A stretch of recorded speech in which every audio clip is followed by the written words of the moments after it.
One of the things I always tell people about visiting Lisbon, Lisbon has a lot of hills at the center, so we don't have like a big thing to see. We don't have like a big museum or a big monument. So what distinguishes Lisbon, and I think it makes it so beautiful, is you are walking around in small streets and then it opens and you have a view. You keep walking in the medieval streets and then opens again. So you cannot explain this to anyone. When somebody tells me, well, where should I go? I always say, okay, just walk on the streets, just go up to the castle and just don't have a planned route. Just lost yourself in the streets. Bom dia, Dona Ana. Tudo bem? Está tudo bem? Bom dia, Sr. Manuel. Tudo bem? Ainda se mantém? Maravilha. Estou bem. Pronto, olha, gostei de ver. Adeus. I've been away for a few years, but I grew up in this street, and the transformation of the last few years was absolutely huge. Here was nowhere, nobody in the streets. But as the tourist boom happened, like what, 6 years ago, this became like a crossing all the time. People, there's been a lot of refurbishing. Can you know how to go to Castle, that way or that way? You can either go there, that way, or this way. It's the same, okay? Yeah, this is very typical. Going out and where is the castle? So the castle is from before the 10th century. It was Arab. There was a Morisca occupation before here. Lisbon was conquered by the Portuguese on 1147 or something. On that time of the castle, the city was mainly this hill and a little bit on downtown. So this is Moraria that now Lisbon has spread out and it's occupying all the hills that you can see.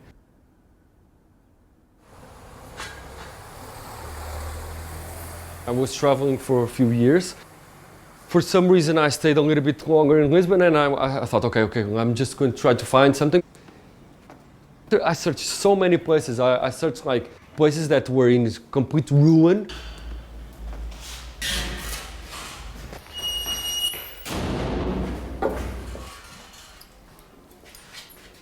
Here is the kitchen. The idea of the apartment was I wanted to make my living room where I would live and I would work. And then open. So, and then you get into the social part, the private part, where you have a living room and then you have the bedroom. Yeah, and you can just relax, enjoy the view, reading a book.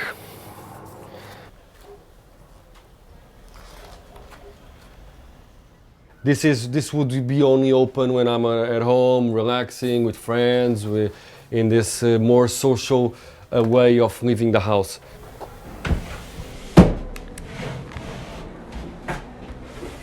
With this apartment, I was able to try also something that I try a lot with architecture, is the furniture defining the space. So my first idea would be, okay, so if I'm going to have a meeting on my place, I don't want them to know I live here.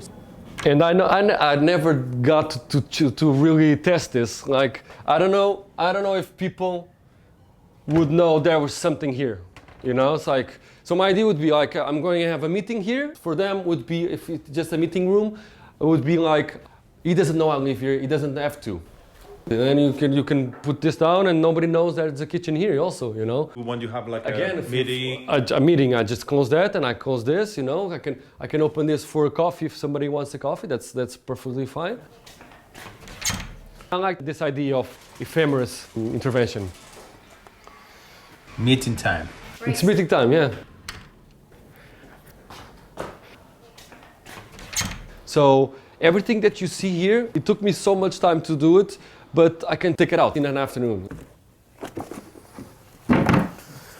Everything is like, if you can even see like, even the pieces, they are not glued, they don't have screws, they are all with, I don't know how to say it in English, but they just lock in. Yeah, and I made it the way that you don't need to make it pressure, because this one holds this one, you know, and then goes there, and that one holds this and then holds this. All of this is auto-sustainable in a sense of engineering. Like they are just holding each other by making opposite directions. Like for example, this one is holding all of them, like all these, and this one holds this ones, and then that one makes it not going back, you know.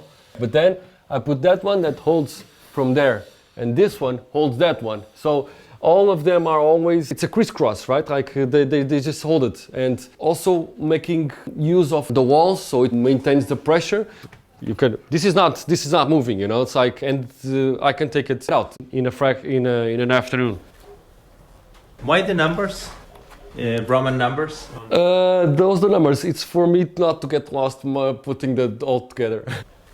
Because when I brought all of them, it was just a pile of boards and I could easily get lost. So I would know, I had everything written down and I know which one was horizontal and which one was staying. I'm fascinated about traveling, so I did this with the CNC.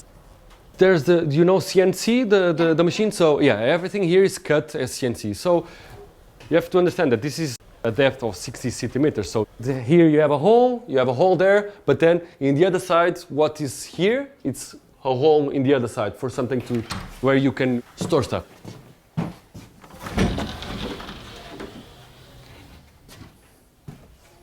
And here is the bedroom.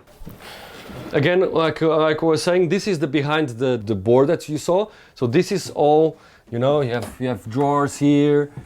You can hang clothes here, and also one of the doors. And I really like this in architecture when a door defines these two spaces, right? Like this door closes the bedroom, and this is part of the thing that I really enjoyed on doing this. Was there were a lot of things that were more decided, because I know as an architect that it's the only art that you design and somebody else who is going to do it. And I knew this, like there's a lot of things that of course this, and being with the machine, many of these things were already decided, this was decided, but then there's details that you come up with, and then this was open before, and then I make it a thing to, then a drawer, you know, things that then you'll start, like for example, this is something that people normally think it's funny, like then I put here the shoes, you know, and this is something that was not planned. I know I need to change the floor, and then why not? I have 20 centimeters. I've put here pallets, right? Because I really like to walk barefoot at home, and I wanted wood instead of tile. Because this is our pallet. I wanted to try, like, if I would pay for someone to make a wood floor, it would be so expensive. Here it was €5 a square meter.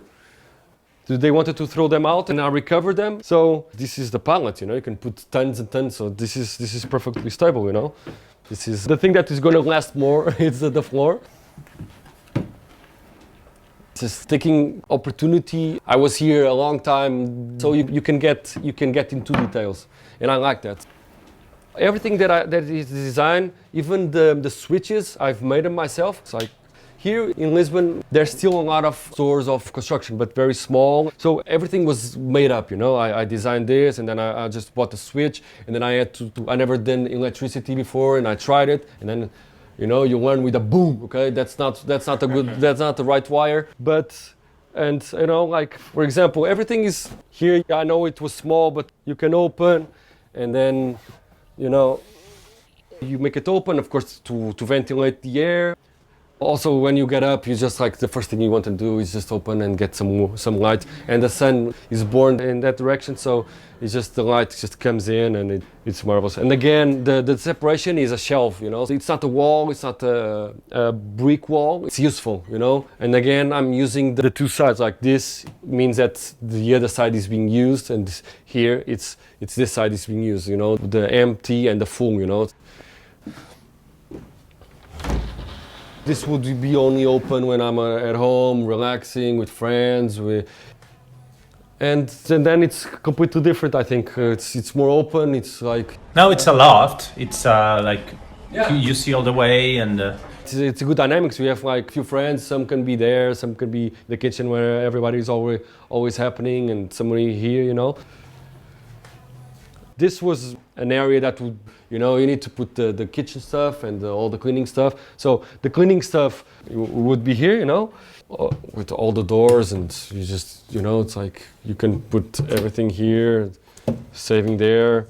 For the rooms, there's this big one. I always wanted to test, you know, like how I'm going to put the magnet. I tried this way. Here was where I could test everything, and by living here, I could know if it worked or not. It's like you can have microwave, and then you can put this is a table. You can put here. You have the coffee. You have space for everything, you know. And even the door, they're not completely straight, really. Yeah. Oh yeah, all of them are different. That's the CNC all of them are different. Designing, you always have. I have always the difficulty of how is the doorknob, you know, how do you open, you know. It's like everything is always different. Here is the kitchen. You have the drawers. Got me. And here you have the fridge. It's a very comfortable place, you know. So. Is that the camping stove? Yeah, I just made it with things that I had around, you know. It's like I had these pieces here. I had a thing of iron. I said, okay, I'm just gonna do it, and it's personalized. Yeah. Living here, so I started knowing, okay, I need somewhere to work. Again, it's always trying to do stuff, you know. It's like here, everything is closed. You can have a desk with a computer, always looking at the view or something. And you also have things you can save here: your paper, your computer. You can go down, you put it down, you maintain it up, and then you could use it as if you want to have a drink or something. And I always thought that this you could also sit here, you know. It's like, and again, always the view as a highlight of the house.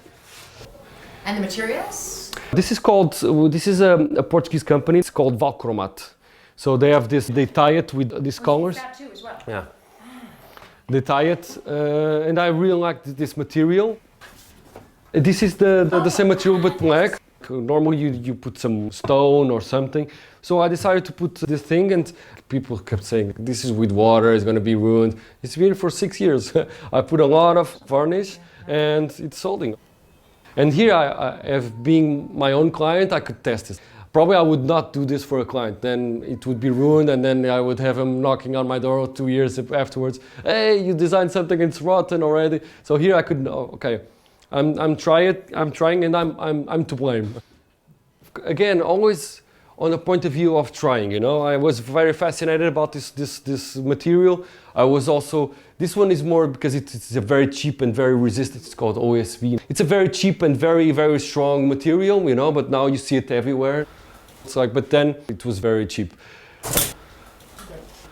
Everything is assembled without glues, without screws, without anything, and everything.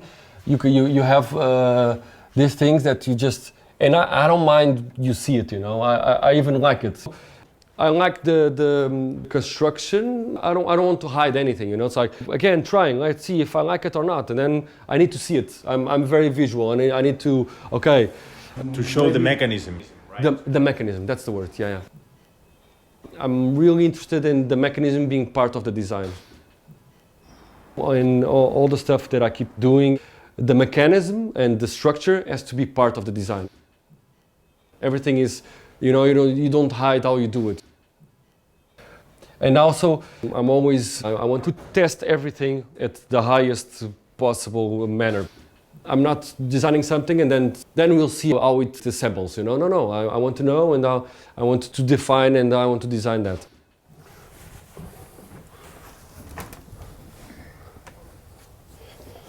I like this idea of ephemeris intervention. I didn't know how much this would work, so it was a test. Again, I was using the opportunity of me being the client, and that I could test, and then if I don't like it, I can just do it again. First.